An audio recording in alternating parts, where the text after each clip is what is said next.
Hi, it's Kim Weeks with Weeks Well. This is the second in a string of events this week from Weeks Well events.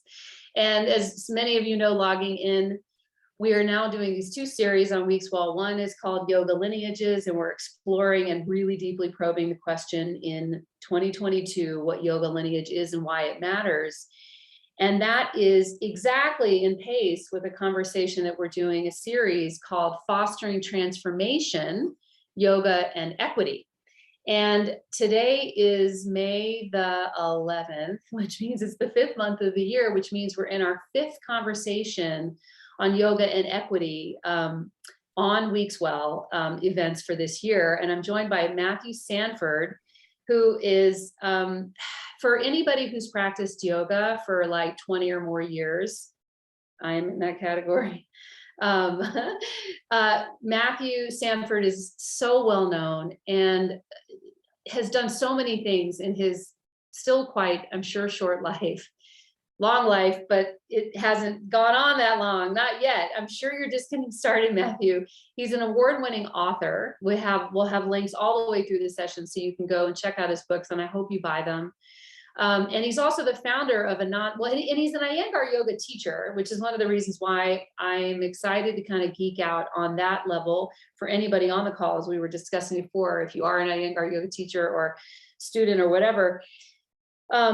But he's the founder of the nonprofit Mind Body Solutions, which I'm looking forward to hearing a lot about, because Matthew and I have also been having these other tendrils of conversations about the yoga business, the yoga community, the yoga industry, and what modern yoga really is. And I know we're not going to talk about lineage today, Matthew, but still we share a lineage, interestingly, and we have really interesting perspectives on that lineage from really different places. So this is a 75-minute call. And as you've seen from the, promotions and stuff like that, we want you to come ready to practice. So Matthew's going to be lecturing. We're going to be talking. Please ask any Q&As. You can put your questions into the Q&A box. And the chat box, which you see, it's all down there at the bottom of your screen. It might be in the upper right-hand corner if you're looking in from your phone. I think there's the three dots up there. But based on your interface, you'll be able to find the chat and the Q&A. And the chat is from us to you, and the Q&A is from you to us. So we'll be watching and looking, and we can't wait for the questions. As I was telling Matthew before the call started, we want to welcome all the people who are watching on recording, because we're seeing that lots of you register and then watch or listen to the session later. So you can always engage with us on the survey that we post in the YouTube notes and in this call, to tell us what you think about the call, what we could do better, what you want to know more of, because we are just booking yoga lineages and fostering transformation out all the way into the summer and beyond, because the conversations just keep mushrooming. We're like in a forest of discovery of so many different things that we really need to look at and think about and talk about and practice, which is something I was talking to Stephen Cope about just this morning. And so we're going to ask a couple of questions of you all on the call. We have 3 poll questions. So you'll see one come up really quick. And as soon as we're done with that, I'm going to hand you over to Matthew. So the first question is, let's see, I'm waiting. Okay, are you a yoga student, a yoga teacher, or both? And as a couple people from the call yesterday said, including Molly McManus, the chairwoman of the board of IAYT, if you're a yoga teacher, you're obviously also a yoga student. So we might just say, are you a student or a yoga teacher? Because implicit in the yoga teacher, it's sort of both, right? And so anyway, the next question is, I'm just closing this one out. I think it's, how did you hear about this session?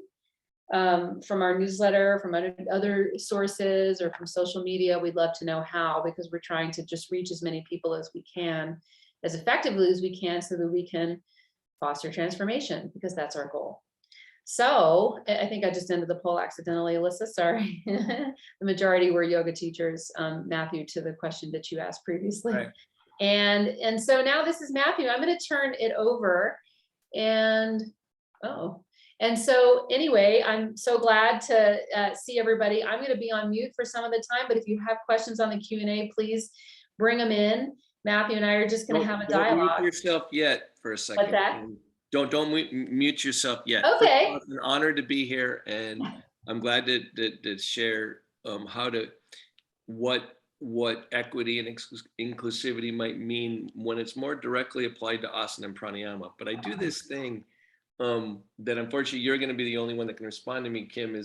During the pandemic, I start every yoga class with what I call lyrical name that tune, right? Mm, So I give you a line from a song, and unfortunately you're the only one that's going to get this. And this might even be before your time because I'm older okay. than you.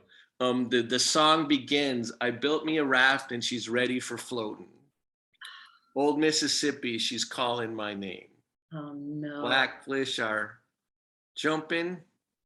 Is that ringing a bell? It's People can come in on the Q&A and tell us if Yeah. So I anybody built else me a thinks raft of it, and that's she's great. ready for. I It don't. comes from the '70s, by the way, so beware. I built me a raft and she's ready for floating. Yeah. Old Mississippi, she's calling my name. Catfish are jumping, and then the name of the song, Black Waters. Oh, If you don't know this song by the Doobie Brothers, right? It's a great song. I remember when I first heard it when I was 10. I 10, remember the yeah. very first time I heard this song. Yeah. And the reason why I bring up this song, I was recording Lionel Richie on the radio to my tape recorder. So that's yeah, where I started it. yeah. So the thing about I built me a raft is that one of the things that you need to make universal about an asana practice and about any kind of yogic exploration is it really is like creating your own raft. And this is something that you can share with anybody. Like, so it's not just a set of skills, it's not just a set of techniques, it's a raft, right? And the great thing about rafts is it can take all different types of water and all different types of positions and it moves around and all those things. Your yoga practice is a raft. And I really think that when you're trying to make yoga more quote accessible or inclusive, right? You all as practitioners and teachers need to think about what are the really deep things you've gained and simple things that you've gained from your yoga practice and how do you pass it on? Mm. Right? Don't the raft that you all have built, right, and constructed and practiced into existence is not the only way rafts are built, right?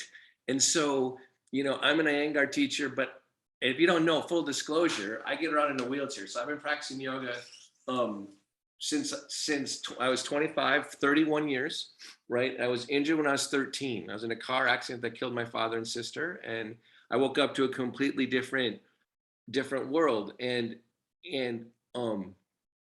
basically, the medical model, with good intentions, guided me to make my upper body really strong because I'm paralyzed from the chest down, and drag my paralyzed body through life. It was a model of compensation because they couldn't fix my spinal cord, right? It's severed, and so they felt bad. So they thought, because of their awareness of what's possible as sensation within the whole body, they assumed that sensation below my point of injury, as they define sensation, right, wasn't possible. And so my only option was to overcome and compensate, to take my body as an object, right? And that's not a great integrative approach. And I don't want to get into this whole side of the conversation, but unless your questions take me this way, but like our nervous system is wired for many different kinds of sensation, and that physical overt sensation is only one of them, right? And that yoga, among a whole bunch of other things that it is, and asana and pranayama practice, are actually giving you access to different parts of your nervous system, that they're actually time tested. Talk about lineage, right? We come here on the shoulders of giants. The great thing about knowing, regardless if you have a particular lineage, that honestly someone's been there before you, there being wherever you are in your practice, somebody's already been there, and that's a wonderful thing, right?